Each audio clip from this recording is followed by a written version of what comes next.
Mi hija no había venido de visita en un mes. Decidí visitarla yo misma, llevando la llave de repuesto.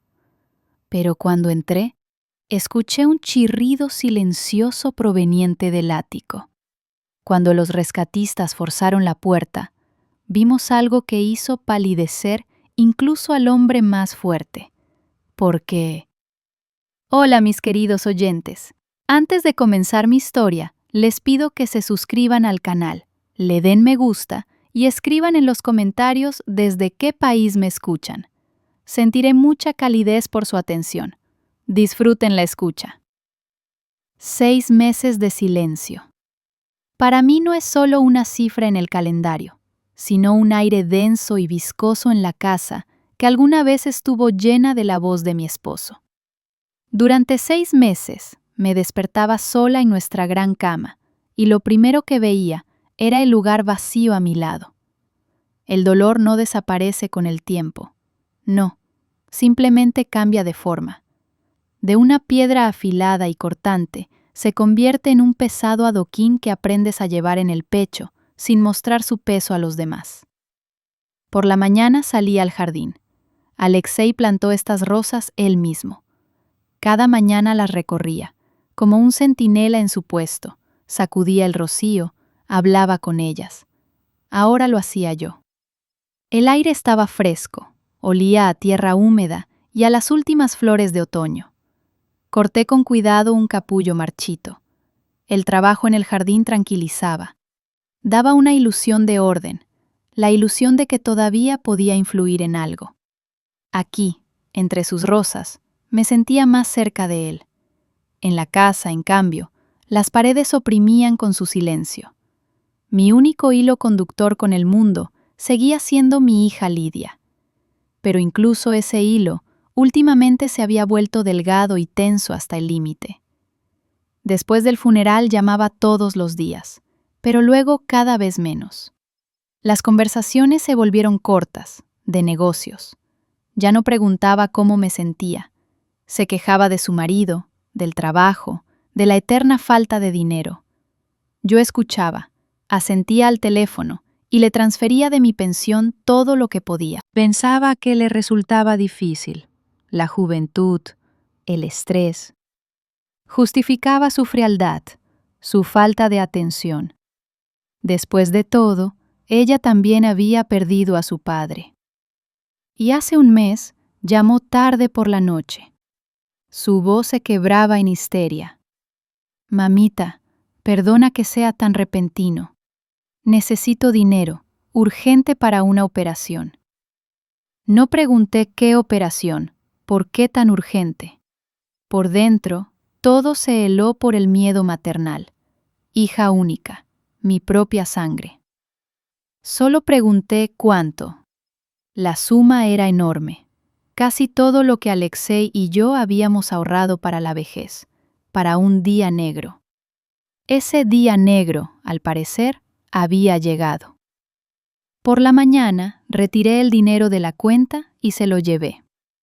Lidia me recibió en el umbral, pálida, con los ojos rojos, agarró el sobre, me besó rápidamente en la mejilla y murmuró que tenía que correr al hospital.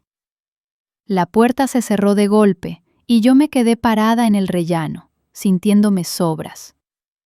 Y así pasó un mes.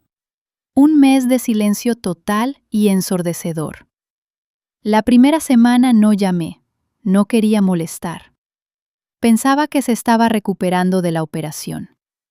La segunda semana empecé a marcarse un número. Al principio no contestaba, luego envió un mensaje corto. Mamá, todo está bien. Te llamo luego. Y no volvió a llamar. La tercera semana, el teléfono estaba apagado. Hoy por la mañana, parada entre las rosas de mi marido, comprendí que ya no podía sentarme y esperar. Ya no era solo miedo por su salud. Dentro de mi estómago, en algún lugar profundo, comenzó a atarse un nudo apretado y frío. Era un sentimiento diferente, parecido al que experimentaba cuando trabajaba como auditora contable y veía un balance perfectamente cuadrado en el que, yo sabía con certeza, se escondía un enorme desfalco. Todo parecía correcto, pero era completamente falso. Regresé a la casa. En el gancho junto a la puerta colgaba un llavero con una única llave. La llave de repuesto de la casa de ella y Maxim. Yo misma insistí en tenerla. Por si acaso, dije entonces, cuando recién se mudaron a esa casa, para la cual Alexei y yo les dimos el pago inicial. Ese por si acaso había llegado. No llamé a Maxim. Si algo le hubiera pasado a Lidia, él mismo me habría informado. ¿Y si simplemente se fueron de vacaciones con mi dinero? No, ahuyenté ese pensamiento. Era demasiado feo. El camino a su casa tomó media hora. Mis manos sobre el volante estaban tranquilas. No estaba nerviosa. Iba a cumplir con mi deber. Dentro de mí crecía una extraña determinación helada. Tenía que saber la verdad, fuera cual fuera. Su casa de 2 pisos en las afueras se veía perfecta. El césped cuidado, las ventanas limpias, nada hablaba de problemas. El coche de Maxim estaba en el camino de entrada. Significa que él estaba en casa. Toqué el timbre. Una vez. Otra. Silencio. Esperé 5 minutos y toqué de nuevo. Nadie abrió. Entonces saqué mi llave. Entró en la cerradura fácilmente, con un clic silencioso. Empujé la puerta. La casa me recibió con una limpieza fría y calculada, y con silencio. El aire estaba viciado, deshabitado, como en una habitación de hotel de la que hace tiempo se fueron los huéspedes. En la sala de estar, sobre la mesa de centro, había un jarrón con flores secas desde hacía mucho tiempo. No había polvo, ni una mota, como si la casa se hubiera congelado en el tiempo. «¿Lidia?», llamé. Mi voz sonó sorda, ahogándose en el silencio. «¿Maxim?». No hubo respuesta. Fui a la cocina. Orden perfecto.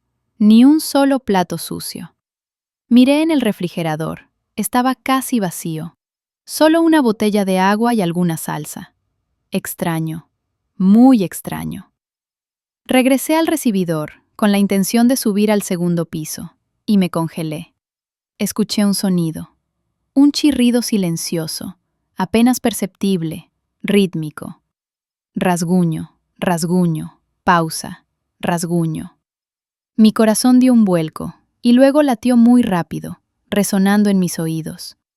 Contuve la respiración, escuchando. El sonido venía de arriba, del ático. Rasguño, rasguño. Subí lentamente las escaleras con las piernas entumecidas. En el rellano del segundo piso había una pequeña puerta que conducía al ático. Me acerqué a ella. El chirrido se hizo más fuerte. No era el sonido de ratones o ratas. Era un sonido metódico, desesperado, como si alguien arañara la madera con una uña o algo duro. Tiré de la manija de la puerta. Cerrada. Y no solo con la cerradura interior.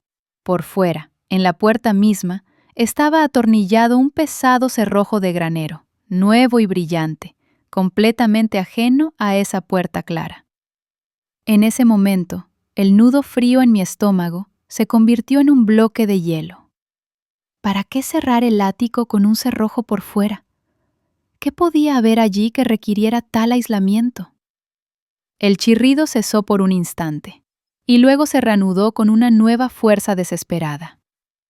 Retrocedí un paso, sacando el teléfono de mi bolso.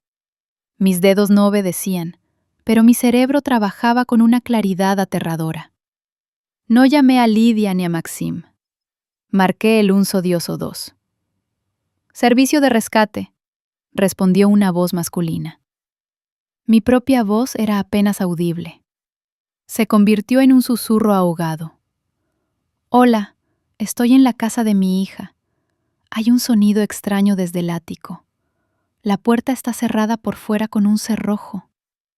Dicté la dirección, tratando de que mi voz no temblara. Los rescatistas llegaron en 10 minutos, que me parecieron una eternidad.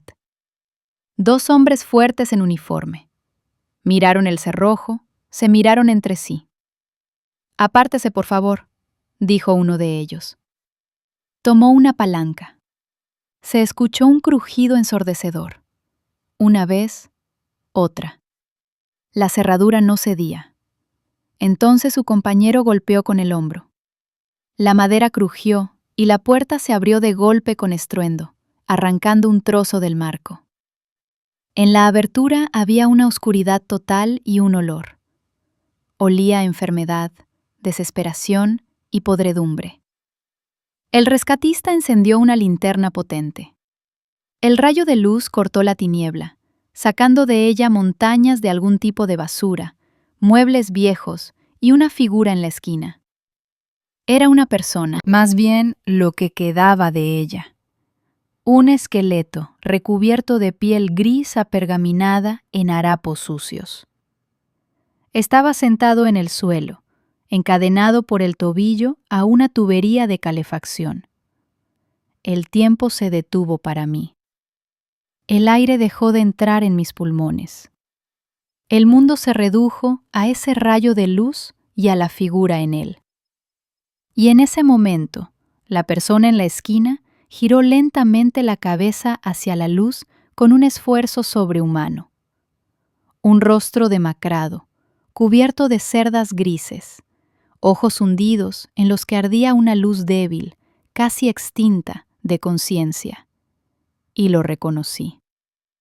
El rescatista a mi lado palideció y maldijo entre dientes. Y yo simplemente miraba a mi esposo Alexei, a quien había enterrado hacía 6 meses. El mundo a mi alrededor desapareció por un instante, colapsó en un vacío resonante, y luego regresó con los gritos de los rescatistas, con el olor a polvo y desesperación. Di un paso adelante hacia el marco de la puerta. «¡Cuidado!». Mi voz sonó ajena, chirriante, pero sorprendentemente firme. «Llévenlo con cuidado. La cabeza. Sostengan la cabeza». Lo sacaron en una camilla suave. Ese cuerpo frágil, ingrávido, que alguna vez fue mi esposo fuerte y de hombros anchos. Yo iba detrás, sin tocarlo, temiendo que se desmoronara con mi toque. En la ambulancia me senté a su lado, sin quitarle los ojos de encima. El paramédico me decía algo, hacía preguntas, pero yo no escuchaba las palabras. Solo veía cómo se levantaba su pecho bajo la fina manta. Una vez, y otra vez. 2. Respiraba. Eso era lo único que importaba. En el hospital nos separaron. A él se lo llevaron a reanimación, y a mí me dejaron en el pasillo bajo la luz fría de las lámparas fluorescentes. Olor a antiséptico y desgracia. Me senté en una silla dura, mirando la pared blanca, y no sentía nada, ni miedo, ni alivio, ni horror. Dentro de mí todo se había quemado, como si un rayo hubiera golpeado un árbol viejo, dejando tras de sí solo una cáscara hueca y carbonizada. 1 hora después salió el médico. Un hombre mayor con ojos cansados. Habló conmigo en voz baja, eligiendo las palabras. Grado extremo de caquexia. Pronunció esa palabra extraña y terrible. Inanición sistemática, atrofia muscular, deshidratación de tal grado que negó con la cabeza. Su esposo tuvo mucha suerte. Unos días más y ya no hubiéramos podido hacer nada. Asentí en silencio. Esto no fue simplemente un descuido, continuó el médico, mirándome atentamente a los ojos. Fue una privación intencional y metódica de comida y agua a una persona durante muchos meses. La policía ya está aquí. Querrán hablar con usted. Asentí de nuevo. Lo entendía todo. Cada una de sus palabras no era una noticia, sino una confirmación.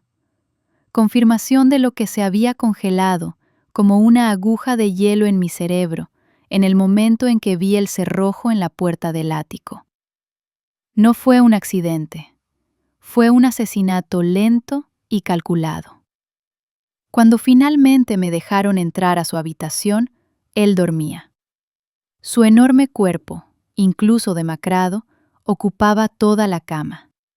La piel, transparente como papel de fumar, cubría los huesos. A través de un catéter, en una vena del brazo, goteaba lentamente la vida, una solución nutritiva. El pitido silencioso del monitor contaba los latidos de su débil corazón. Me senté en la silla junto a la cama y miré. Durante 6 meses lo había llorado. Recordaba el peso de la tapa del ataúd. Recordaba el olor a incienso y lirios en la iglesia. Recordaba cómo arrojaba un puñado de tierra fría y húmeda sobre la madera pulida. ¿De quién eran las cenizas que enterré? ¿El cuerpo de quién lloré? Fue una farsa. Un espectáculo cruel y monstruoso en el que se me asignó el papel de viuda desconsolada. ¿Y el director? El director fue mi propia hija. Esa mujer, Ksenia Galkina, que lloraba en el cementerio, que iba todos los días a la tumba y hablaba con la losa de mármol, ella murió. Murió allí, en ese ático oscuro, en el mismo instante en que el rayo de la linterna sacó de la tiniebla el rostro de su marido. Su dolor, tan profundo y real, durante estos 6 meses, se había convertido en un chal cálido y pesado en el que me envolvía de la soledad. Ahora, ese chal se había quemado hasta los cimientos, y bajo las cenizas apareció algo diferente, duro, frío y afilado como un fragmento de hielo. El amor por mi hija también murió. Traté de encontrarlo dentro, encontrar aunque sea una chispa, aunque sea una brasa humeante. Nada, vacío. En lugar de amor, una comprensión tranquila y helada. La comprensión de que el ser que parí, gesté y crié resultó ser un monstruo. Y este monstruo intentó matar a mi esposo y destruir mi vida. Miraba a Alexei, sus mejillas hundidas, las canas en su barba enmarañada. Recordaba su risa, sus manos fuertes, la forma en que me llamaba Miksiushenka. Recordaba nuestra vida. Cómo dejó el instituto para ir a trabajar y mantenernos a mí y a la pequeña Lidia. Cómo trabajaba de taxista por las noches, después de su trabajo principal, para comprarle un piano a su hija, el cual ella al final casi no tocó.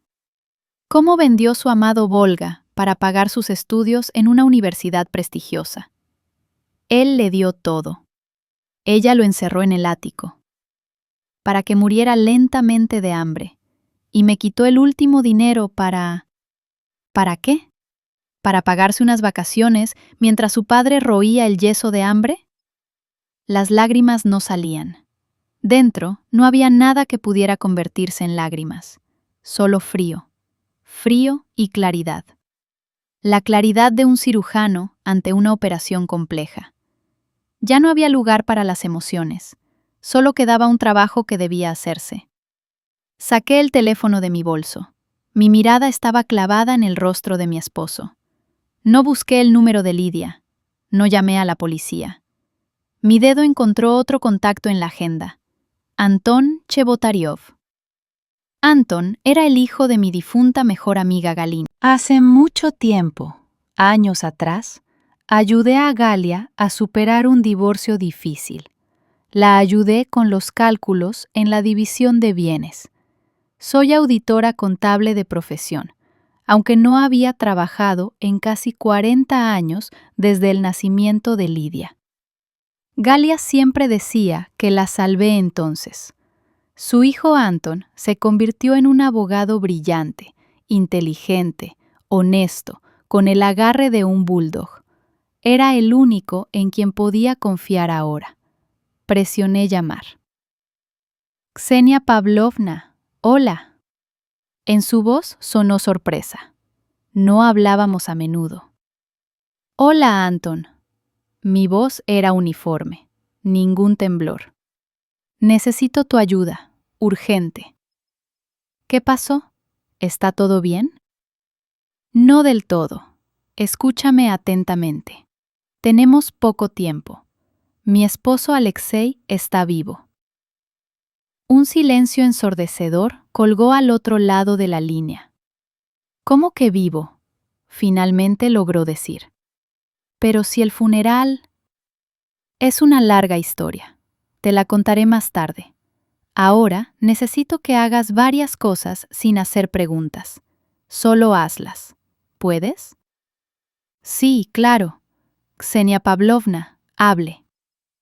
Respiré hondo, reuniendo mis pensamientos en una secuencia clara e implacable. Primero, inmediatamente, ahora mismo, congela todas nuestras cuentas conjuntas con Alexei. Todo hasta el último centavo. Tarjetas, depósitos, todo. Te dictaré la palabra clave ahora. ¿Entendido? La voz de Anton se volvió profesional y concentrada. Segundo, inicia el procedimiento para tramitar un poder notarial completo a mi nombre para manejar todos los asuntos de mi esposo. Él está ahora en el hospital, incapacitado. Necesitaré todos los accesos a sus documentos, cuentas de pensión, todo. Eso tomará tiempo, pero lo haré. Un informe médico acelerará el proceso. Lo habrá, dije firmemente. Y tercero, lo más importante, nadie debe saber que te estás ocupando de esto, especialmente mi hija Lidia y su esposo. Para ellos soy una anciana desconsolada y perdida, que así siga siendo. Le he entendido, Ksenia Pavlovna. En la voz de Anton sonaba acero. Considere que ya se está haciendo. Estaré en contacto. Manténgase fuerte. Me mantengo, Anton. Gracias. Terminé la llamada. En la habitación seguía habiendo silencio. Solo el pitido de los aparatos y la respiración débil de mi esposo. Puse el teléfono en el bolso. Ese fue mi primer movimiento. La guerra apenas comenzaba y no pensaba perderla. Puse la palma de mi mano sobre su mano, no sobre la piel, sino sobre la manta al lado, todavía temiendo causarle dolor. Así estuve sentada hasta la mañana, y luego otro día y otro más. Mi vida adquirió un nuevo ritmo severo. Mañana en mi apartamento vacío, un desayuno corto y sin sabor. Luego el autobús al hospital. Horas interminables en la silla junto a su cama. Conversaciones con los médicos, que negaban con la cabeza y hablaban de una dinámica positiva insignificante. Autobús nocturno a casa. Cena vacía frente al televisor que no miraba. Sueños sin sueños. Durante estos días, la policía intentó hablar conmigo varias veces. Respondía con monosílabos, alegando shock. No entiendo nada, no sé nada. El papel de anciana perdida y desconsolada se me daba fácil. Lo había interpretado tanto tiempo que casi se convirtió en mi segunda piel. Pero bajo esa piel ya se estaba endureciendo una armadura. Esperaba. Sabía que llamarían. El dinero, su Dios, su aire, su única medida de todo. Tarde o temprano descubrirían que la fuente se había secado. La llamada sonó al cuarto día. Justo estaba limpiando la cara de Alexei con una toallita húmeda, cuando mi teléfono vibró en el bolso. Lo saqué. En la pantalla brillaba un nombre que alguna vez me provocaba una ola de calidez. Hijita. Ahora no provocaba nada, solo información. Dejé que el teléfono vibrara unos segundos más. Respiré hondo. Exhalé y me lo llevé al oído. Mi voz, cuando contesté, fue exactamente como debía ser. Débil, quebrada, como si acabara de despertar de un sueño. ¿Aló? Mamá, hola. La voz de Lidia era antinaturalmente alegre, fuerte. De fondo, se oía el chapoteo del agua y una música ligera y ajena. ¿Cómo estás? ¿Todo bien? Ella no preguntaba, afirmaba. Una formalidad que había que cumplir antes de pasar a lo principal. La imaginé. Una tumbona junto a una piscina con agua de un azul inverosímil. enormes gafas de sol ocultando el vacío en los ojos. En la mano una copa con algo frío y caro. A su lado su esposo Maxim, con una expresión de depredador satisfecho y engreído en el rostro. Descansaban con el dinero del seguro de vida de la persona a la que mataban de hambre a pocos metros de su dormitorio. «Lidochka, hijita», susurré, poniendo en mi voz toda la debilidad senil de la que era capaz. «¿Yo? Sí, poco a poco». «¿Y tú dónde estás? Hay tanto ruido». «Ay, mamá, Maxim y yo decidimos irnos un par de días, despejarnos, respirar aire. Estamos muy cansados. Ya entiendes». ¿Respirar aire? Miré el tubo insertado en la nariz de mi esposo. Él también respiraba con dificultad. «Claro, hijita. Hay que descansar». «Mamá, escucha. Hay un problema».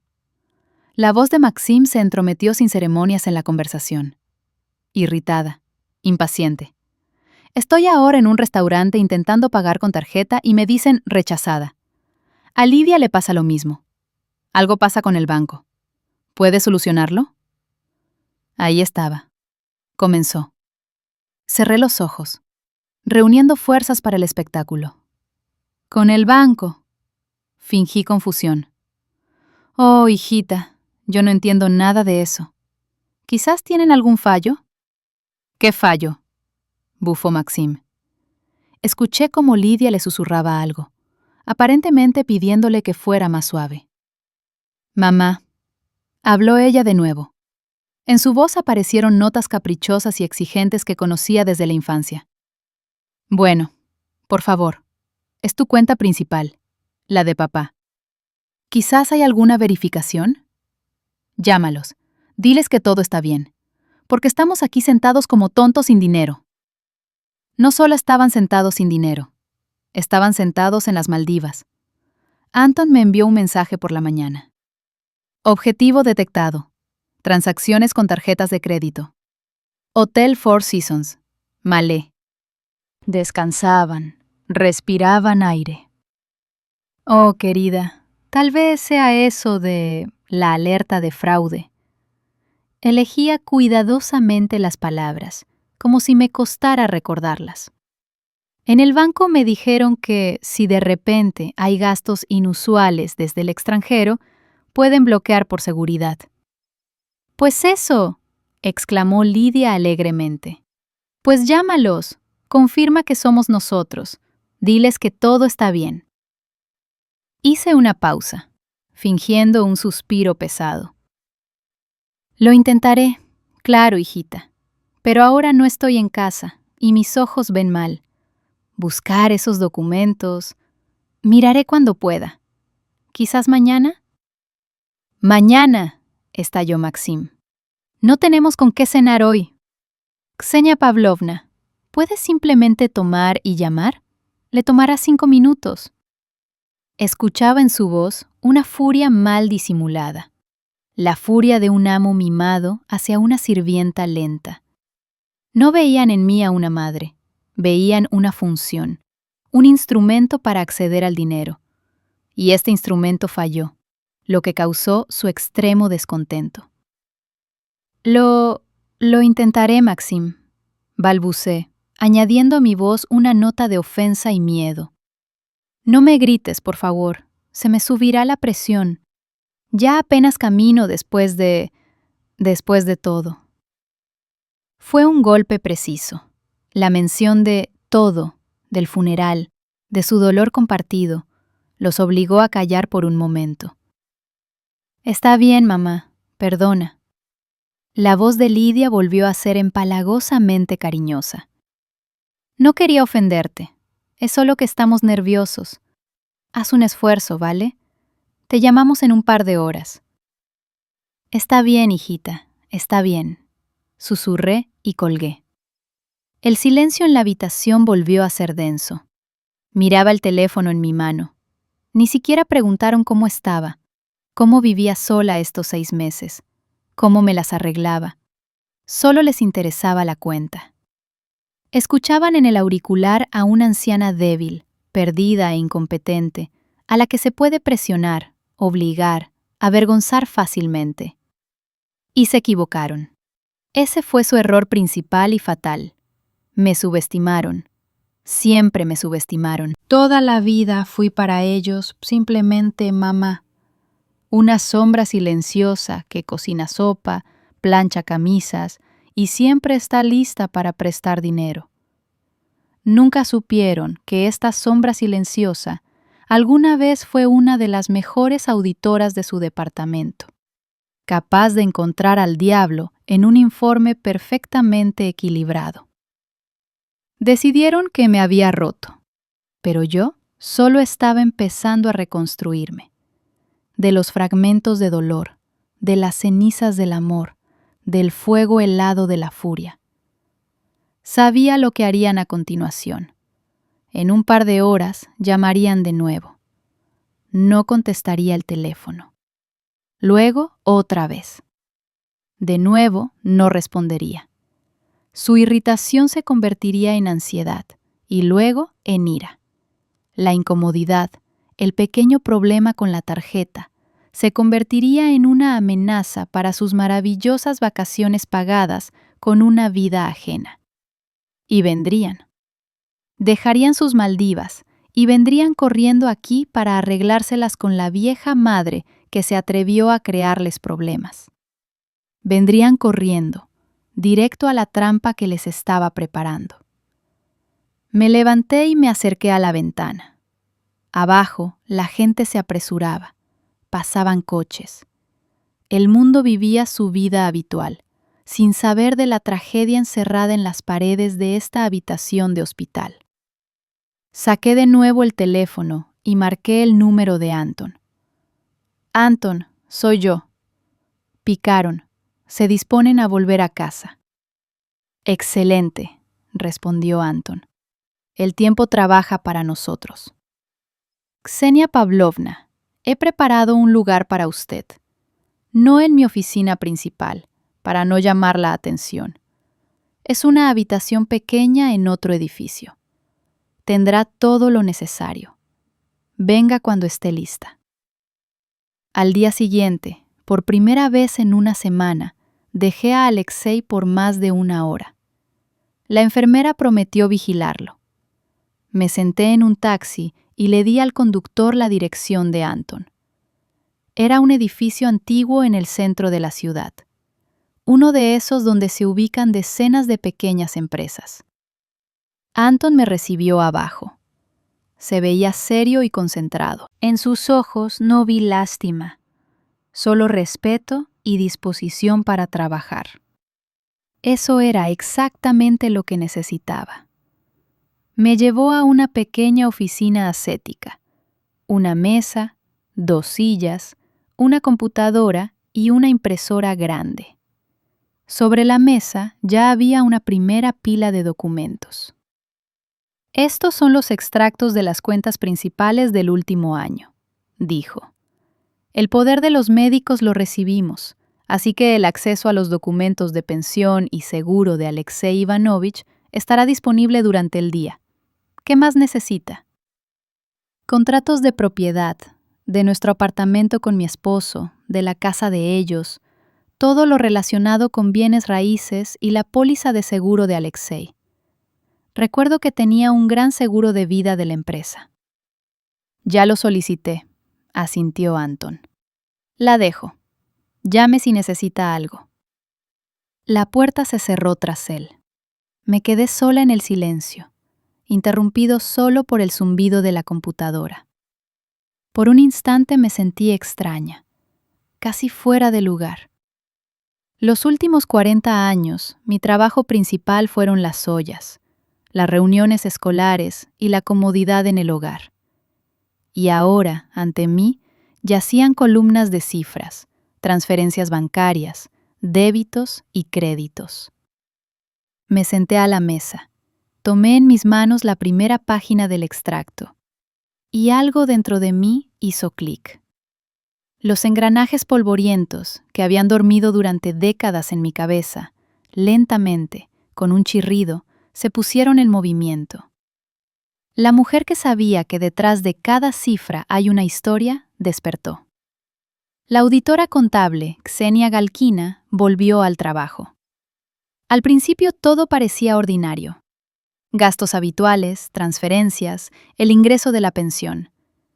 Pero cuanto más me sumergía en los papeles, más claramente veía lo que no había notado antes, cegada por el dolor y la confianza. Retiros mensuales grandes de efectivo, que Lidia explicaba con reparaciones. Transferencias a la cuenta de Maxim, marcadas como devolución de deuda. Recordaba sus quejas, sus eternas peticiones de ayuda, y ahora, mirando las cifras secas, las veía bajo su verdadera luz. No era ayuda, era un drenaje metódico de dinero. Unas horas después, un mensajero trajo un nuevo paquete de documentos. En él estaba la póliza de seguro de Alexei y una copia de su certificado de defunción. Miraba el formulario con el sello oficial. Galkin Alexei Ivanovich. Causa de muerte: infarto masivo de miocardio. Firma del médico, sello de la morgue. Todo estaba en su lugar, y todo era mentira. Un escalofrío recorrió mi espalda. No era solo un engaño, era un plan pensado y a sangre fría. No solo lo escondieron, oficialmente lo mataron. El siguiente documento confirmó mi sospecha más terrible. Notificación de la compañía de seguros sobre el pago. La suma estaba escrita clara y nítidamente. Varios millones de rublos. Beneficiaria: Lidia Alexeevna Selenko. Hija. Fecha de pago: hace 5 meses. Ahí estaba, con qué se compraron las Maldivas. De ahí salieron el dinero para el nuevo coche de Maxim y las joyas caras de Lidia que vi en sus últimas fotos en las redes sociales. Banqueteaban con el dinero de la muerte de una persona viva. Trabajé todo el día, olvidándome del tiempo, de la comida. Anton se asomaba, me traía té y sándwiches en silencio. Veía la expresión de mi cara y no preguntaba nada. Entendía que no estaba desenterrando simplemente un fraude financiero. Estaba desenterrando la tumba en la que intentaron enterrarnos vivos a mí y a mi esposo. Hacia la noche, el cuadro se completó, y era monstruoso. Después de recibir el pago del seguro, comenzaron a vaciar la cuenta de pensión de Alexei una y otra vez, en pequeñas cantidades, para no levantar sospechas. Falsificaron su firma en el poder notarial. Reconocería esta falsificación entre 1000. Alexei tenía una rúbrica característica con un pequeño rizo al final. Aquí había una copia burda e inexperta. Pero el último documento, que encontré casi en el fondo de la carpeta, hizo que se detuviera incluso mi corazón ya endurecido por este día. Era una solicitud para obtener una hipoteca inversa bajo la garantía de nuestro apartamento con Alexei. Mi apartamento, aquel en el que vivía ahora. La solicitud fue presentada en mi nombre. Se adjuntaba una copia de un poder, supuestamente firmado por mí. En él se decía que yo, Galkina Ksenia Pavlovna, confiaba plenamente a mi yerno, Selenko Maxim Igorevich, para disponer de todos mis bienes debido al deterioro de mi salud cognitiva tras la muerte de mi cónyuge. Miraba mi firma. Una falsificación tan burda como la firma de Alexei. La solicitud estaba en revisión. El banco aún no había dado la respuesta definitiva, y entonces lo entendí todo. Junté todas las piezas de este rompecabezas diabólico. El plan no era solo matar al padre y tomar su dinero. El plan era total. Primero, escenificar la muerte de Alexei, cobrar el seguro, vaciar sus cuentas. Luego, usando mi dolor y mi demencia senil, sacarme los últimos ahorros, lo que hicieron con la excusa de la operación. El siguiente paso, privarme del apartamento, lo único que me quedaba. Y luego, cuando me quedara sin dinero y sin casa, podrían entregarme fácilmente a un asilo de ancianos, demostrando mi total incapacidad. y nadie escucharía jamás a una anciana loca insistiendo en que su esposo está vivo. No solo lo estaban matando a él, lo estaban borrando de la vida. Y luego planeaban borrarme a mí también. Me recosté en el respaldo de la silla. Faltaba aire en la habitación. Ese sonido silencioso y rasposo que escuché en el ático no era solo Alexei arañando la puerta en un intento desesperado por sobrevivir. No, era el sonido con el que ellos arañaban, raspaban mi propio futuro, mi vida, mi memoria, mi dignidad. Querían dejar tras nosotros solo tierra quemada y dinero en sus cuentas. Estaba sentada en el silencio de la pequeña oficina polvorienta. Fuera oscureció. La ciudad encendió sus luces, y dentro de mí se encendió otro fuego, frío, blanco, como la llama de un soplete de acetileno. Un fuego que quema todo hasta los cimientos, sin dejar ni cenizas ni humo. En ese momento dejé de ser una víctima. Me convertí en la sentencia. Me levanté de la mesa. Mis movimientos eran lentos y precisos, como los de una persona que camina sobre hielo fino. Junté todos los papeles en una pila ordenada. Cada documento, cada cifra, cada firma falsa, era un clavo para la tapa de su ataúd. No sentía odio. El odio es un sentimiento demasiado caliente, demasiado humano. Sentía solo una razón fría e implacable. Llamé a Anton. Todo listo, dije. Tengo todo lo que necesito. Ahora es tu turno. Pon en marcha el mecanismo. ¿Estás segura?, preguntó él. No habrá vuelta atrás. Nunca en mi vida he estado tan segura. Anton, hazlo. Llegaron 2 días después, cansados, enojados, oliendo al sol tropical ajeno y a perfume caro. El vuelo desde el paraíso a la fría realidad otoñal fue largo y desagradable. Sus teléfonos guardaban silencio. Ya no contestaba. Sus aplicaciones bancarias mostraban ceros en todas las cuentas. Su presunción dio paso a la irritación, y la irritación a una ansiedad mal disimulada. Pero todavía estaban seguros de que era solo un malentendido molesto. Un error estúpido del banco, o la demencia senil de la madre que entendió algo mal, presionó el botón equivocado y ahora se esconde por miedo. Iban del aeropuerto en taxi, y Maxim regañaba a Lidia todo el camino. Te dije que no se le pueden confiar estas cosas. Se ha vuelto vieja, lo confunde todo. Ahora llegaremos. Le daremos una reprimenda para que no se meta donde no la llaman.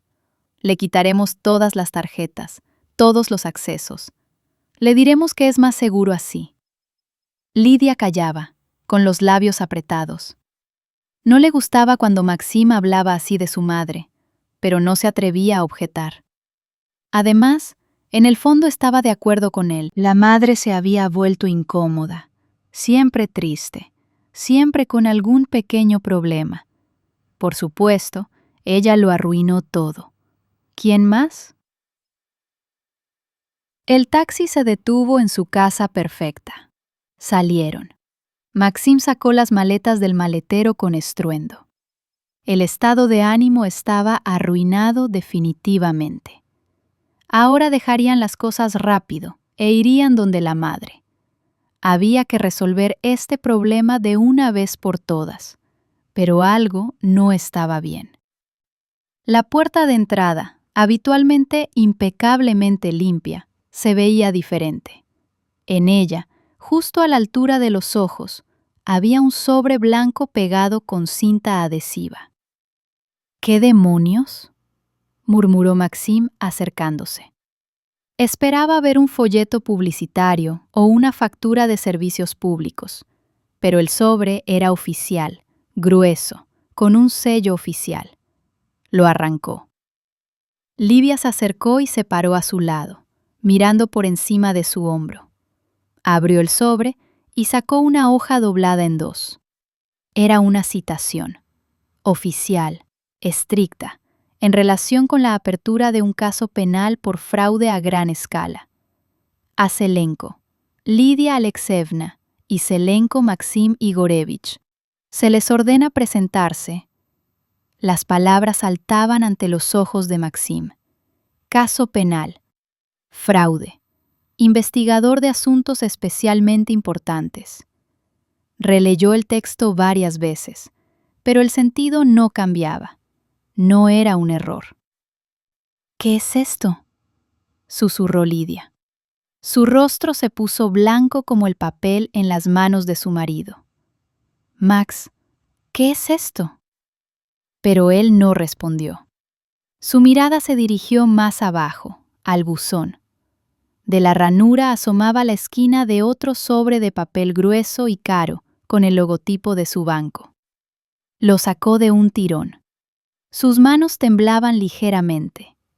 Dentro había una notificación oficial. Un lenguaje de oficina seco y despiadado informaba que, en relación con una solicitud de los órganos de investigación, todos los activos relacionados con el nombre de Galkin Alexei Ivanovich, incluidos los pagos de seguros y los ahorros de pensión, estaban congelados hasta el final de la investigación sobre el caso de fraude y falsificación de documentos. La sangre se retiró del rostro de Maxim.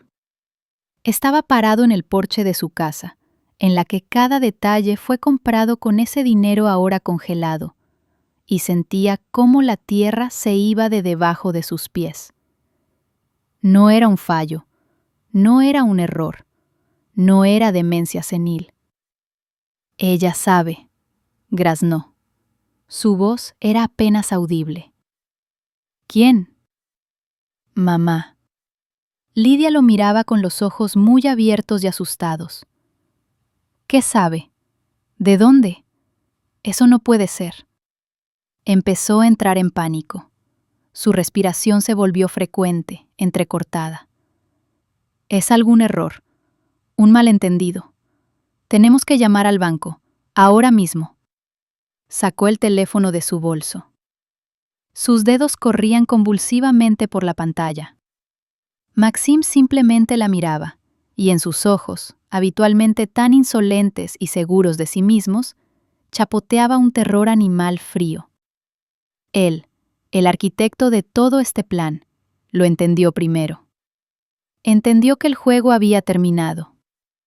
«Aló, señorita, quiero saber qué pasa con mis cuentas», casi gritaba Lidia al teléfono. «¿Por qué está todo bloqueado?». Al otro lado de la línea le respondía la voz tranquila y desapasionada de un empleado bancario. Hablaba de acciones de investigación, de un artículo del Código Penal, de una orden judicial. Era un muro impenetrable de términos legales tras el cual se escondía una catástrofe. Lidia bajó el teléfono. Su rostro se deformó. Toda su falsa alegría, todo su brillo de resort se desprendieron como un dorado barato. Ante Maxim había una mujer asustada y perdida, que se había dado cuenta de que su mundo acogedor y hermoso se estaba derrumbando. Él dijo, balbuceó ella. Él dijo que la base para la investigación fue una denuncia en nombre de mi padre. Maxim se estremeció como por un golpe. En nombre del padre. Pero el padre está muerto, sus cenizas están en la tierra y el certificado de defunción en la caja fuerte. Significa que... Sus miradas se encontraron, y en ese momento ambos entendieron todo, que la madre no solo se enteró del dinero, se enteró del ático, su arrogancia, su irritación, su soberbia. Todo eso se evaporó sin dejar rastro. En su lugar llegó un miedo pegajoso y primitivo, miedo de bestias acorraladas. Ya no eran los dueños de la situación, eran la presa, y el cazador ya había cerrado la trampa. «¡Al coche!», ladró Maxim, agarrando a Lidia del brazo. Su rostro se convirtió en una máscara dura y fea. El pánico dio paso a la furia. La única oportunidad, la única salida que veía su cerebro inflamado era llegar a la fuente del problema, a la madre. No llamaron a un taxi.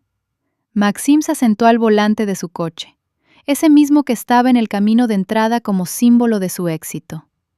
Conducía como un loco, arrancaba bruscamente, cortaba el paso a otros coches, se pasaba los semáforos en ámbar. Lidia estaba sentada a su lado, aferrada al panel y murmurando algo inconexo. Le explicaremos todo. Le diremos que fue un error, que queríamos lo mejor. Ella es la madre, entenderá, perdonará. Pero ya no era esperanza, era un conjuro. Un intento de hechizar la realidad que se abalanzaba sobre ellos como un tren en sentido contrario. Durante el corto y loco viaje, en sus cabezas maduró un plan de desesperación. Presionar con lástima, llorar, culpar, gritar sobre su dolor, sobre lo difícil que fue para ellos después de la muerte del padre, cómo no podían con todo. Asustar a la anciana, confundirla, obligarla a retirar la denuncia. Estaban acostumbrados a que ella siempre cedía, siempre perdonaba, siempre tomaba su lado. Se aferraban a ese hábito como náufragos a una paja. Irrumpieron en mi edificio, haciendo estruendo con los pies en las escaleras. Maxim abrió la puerta de mi apartamento de una patada. No estaba cerrada, los estaba esperando. Se congelaron en el umbral, respirando con dificultad. Y yo estaba sentada a la mesa de la cocina, tranquilamente. Justo frente a mí había una tetera, de cuya boquilla subía un fino hilo de vapor. Una taza con té, un platillo con limón, una imagen de comodidad doméstica y paz. Un idilio que vinieron a destruir. Pero el idilio era engañoso. Junto a mí, en la misma mesa, estaban sentados otros 3. A un lado, Anton, en un traje estricto con una carpeta en las manos. Su rostro era impenetrable. Al otro lado, 2 hombres de civil. Sus posturas eran relajadas, pero sus miradas tenaces y atentas. Miradas de personas que saben esperar y ver la esencia. Por un instante en el recibidor hubo silencio. Lidia y Maxim miraban esta escena, y su ímpetu ensayado de antemano se agrietó. No era lo que esperaban. Esperaban ver a una anciana asustada y llorosa, a la que se podría romper en 5 minutos. Y vieron un tribunal. Pero era tarde para retirarse. Lidia, como una actriz que sale al escenario tras un primer acto fallido, dio un paso adelante y comenzó su espectáculo. «Mamá», su voz resonó con un dolor falso e histérico. «¿Qué has hecho? ¿Qué significa todo esto?» Se lanzó hacia la mesa, pero se detuvo a un par de pasos, como si chocara con un muro invisible. Las lágrimas brotaron de sus ojos. Verdaderas lágrimas calientes de miedo y furia. ¿Siquiera entiendes lo que has hecho?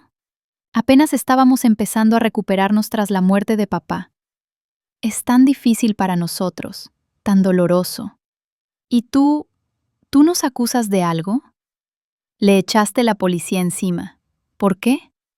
¿Porque tomamos el dinero que papá de todas formas nos habría dejado? Ella hablaba, y su voz se hacía cada vez más fuerte, rompiéndose en gritos. Era un torrente de acusaciones, quejas, reproches. Hablaba de sus noches de insomnio, de su depresión, de cuánto extraña a su padre. Decía que yo, su propia madre, la traicioné.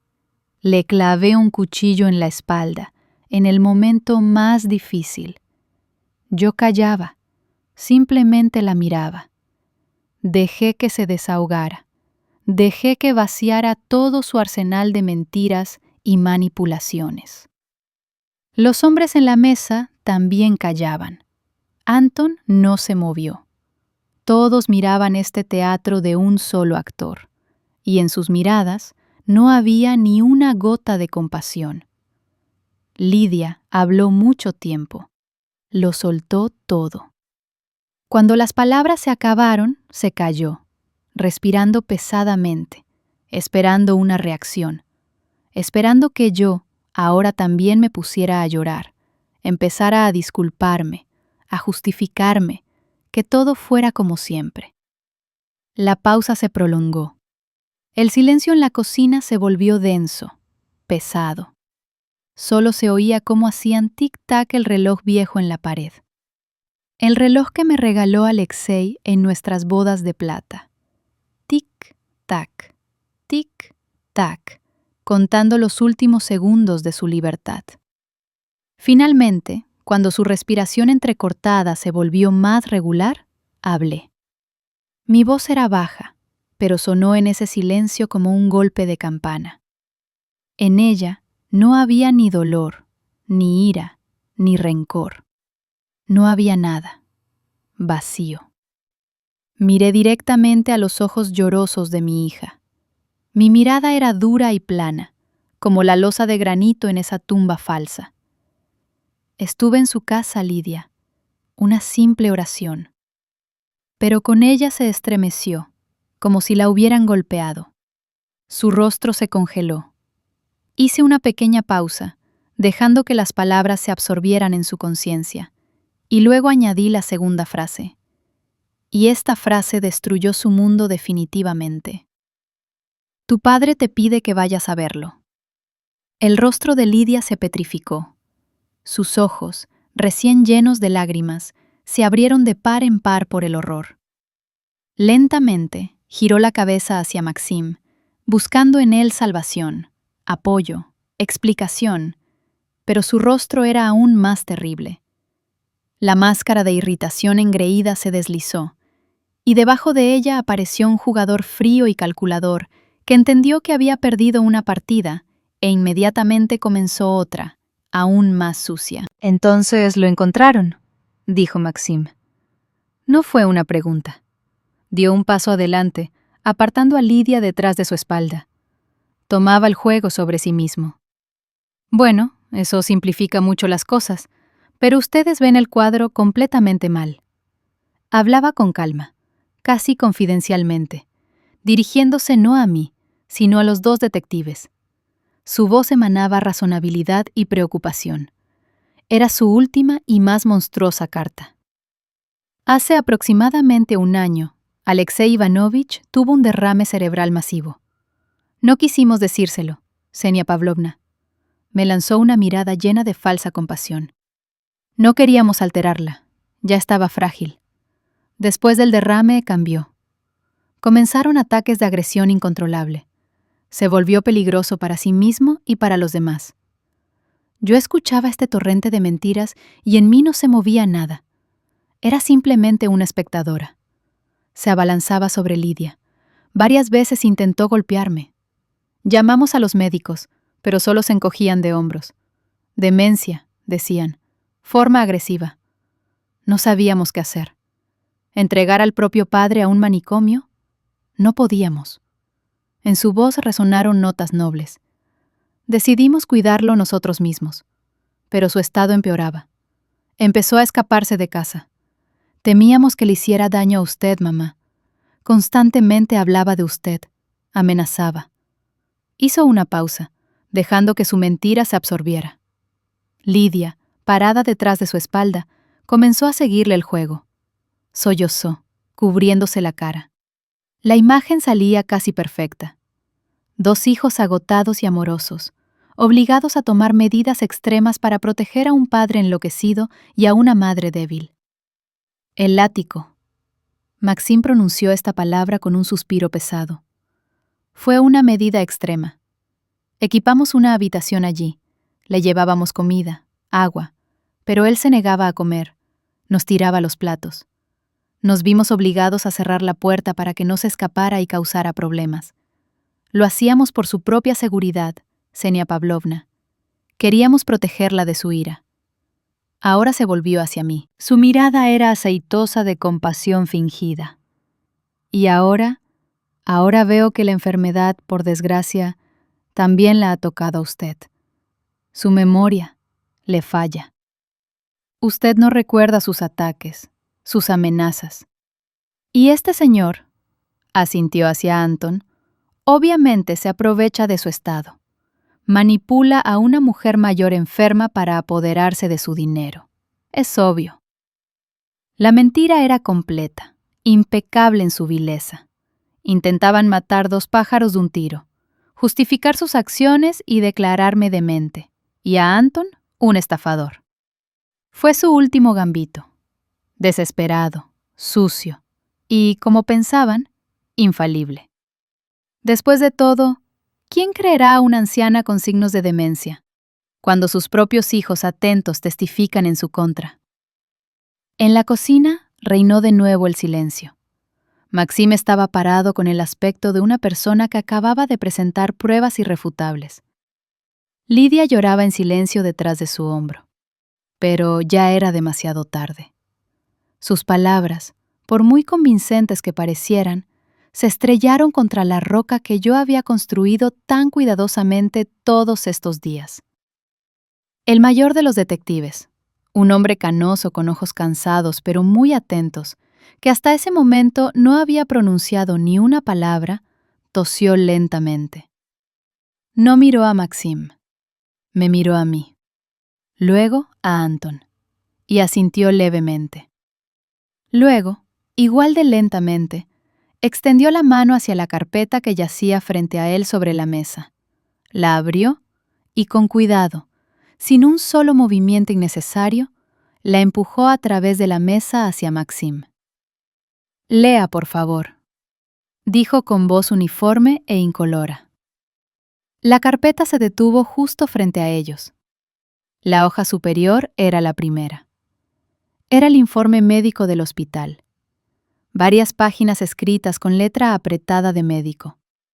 No había ni una palabra sobre derrame cerebral, ni una palabra sobre demencia. En cambio, había otras palabras.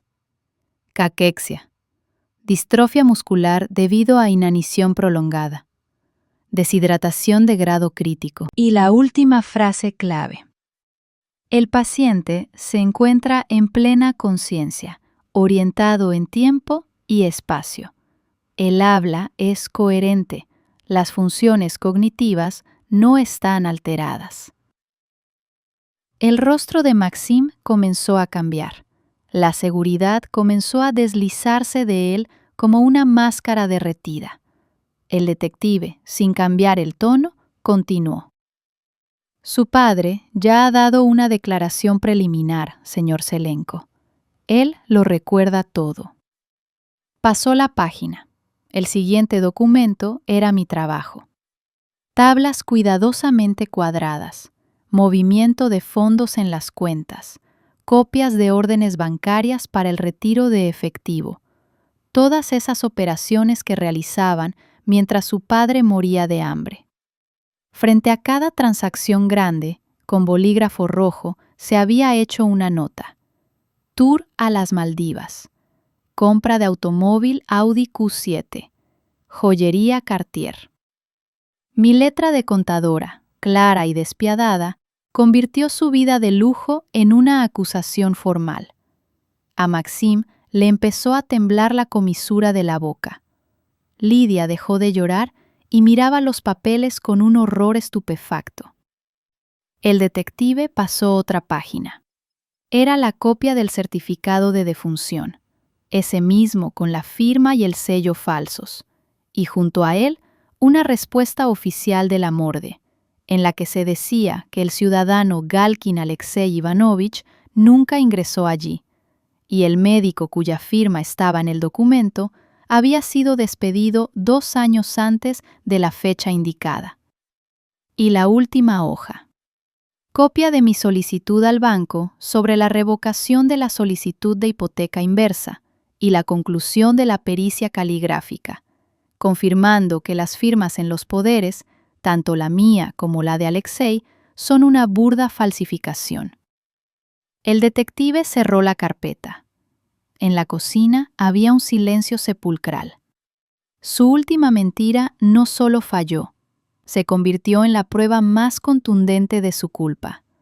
Confirmó no solo su codicia, sino también su mente fría y calculadora, su capacidad para mentir mirando a los ojos, su crueldad absoluta e ilimitada. Su último gambito selló su destino. Selenko Maxim Igorevich. Selenko, Lidia Alexeyevna. Con la misma voz tranquila pronunció el detective, levantándose de la mesa. Su compañero también se levantó.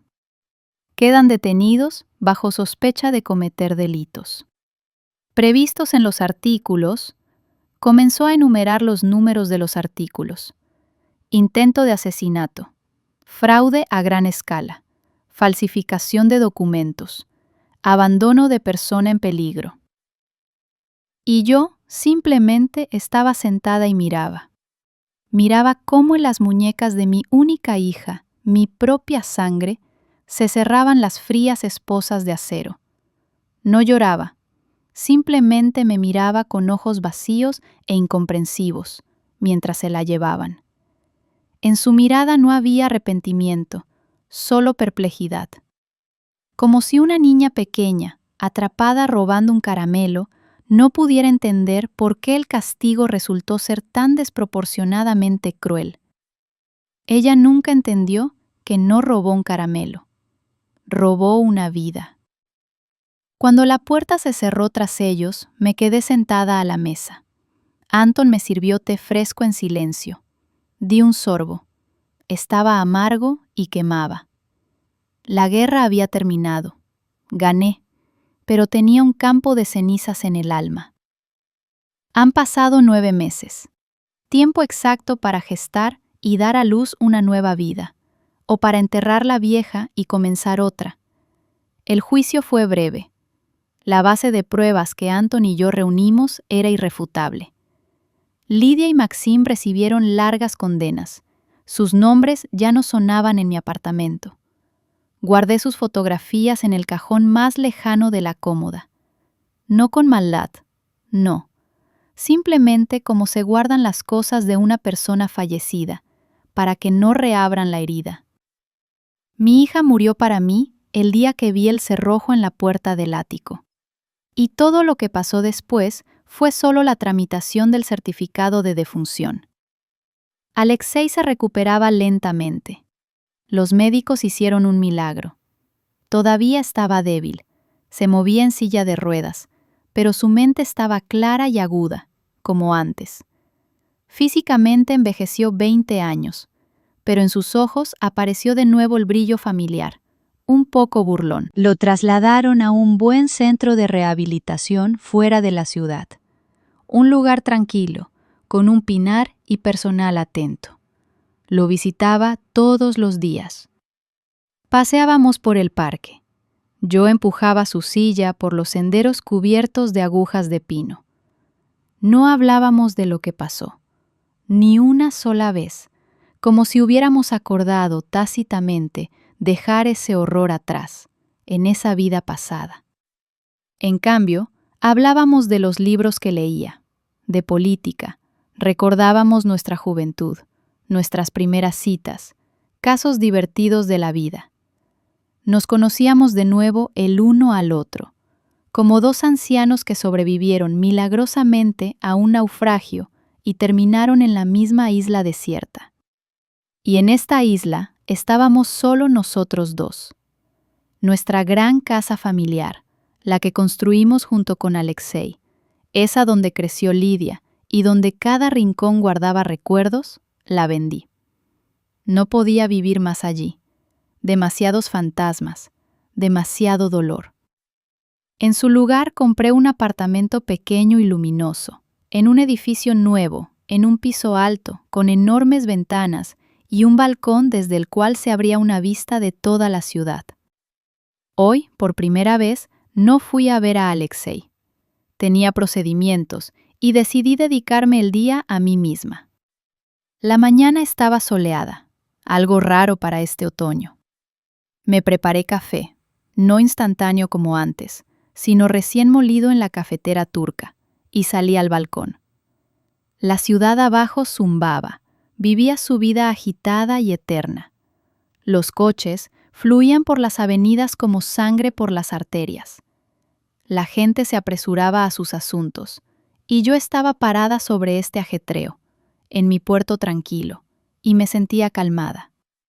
Por primera vez en muchos, muchos años, no sentía ansiedad, ni dolor, ni deber, sino precisamente calma, profunda, pura, como el agua en un lago del bosque. Ya no era simplemente mamá, no era viuda, no era víctima. Todos estos roles, como ropa vieja y gastada, fueron desechados. Solo quedaba yo. En la mesita del balcón había una tableta. La tomé. Me senté en un sillón cómodo. En la pantalla no había una serie ni un feed de noticias. Era un libro de texto. Métodos modernos de auditoría financiera, software y análisis de datos. Hace unas semanas me inscribí en cursos en línea de actualización profesional. Decidí recuperar mi diploma. El mundo ha avanzado mucho desde la última vez que cuadré el debe con el haber, pero los fundamentos siguen siendo los mismos. Y la lógica, la capacidad de ver la esencia detrás de las cifras, es como andar en bicicleta. Una vez que aprendes, nunca se olvida. Leía sobre nuevos programas, sobre métodos de análisis de Big Data y los engranajes polvorientos en mi cabeza que con tanto esfuerzo puse en marcha hace 9 meses, ahora giraban fácil y sin chirridos. Sentía cómo mi cerebro, ocupado durante mucho tiempo solo con recetas y problemas domésticos, absorbía con avidez la nueva información. Sentía cómo regresaba a mí misma, a esa Xenia joven y apasionada que podía pasar las noches sobre los informes, obteniendo un placer casi físico de cómo del caos de las cifras nacen el orden y la verdad. No sabía si trabajaría en la nueva especialidad. Tal vez tomaría pequeñas consultas. O tal vez simplemente lo necesito para mí misma, para demostrarme que la vida no termina a los 68, que en general no termina hasta que tú mismo decidas poner el punto final. Bebí un sorbo de café. Estaba delicioso. El sol calentaba la cara. La ciudad hacía ruido abajo.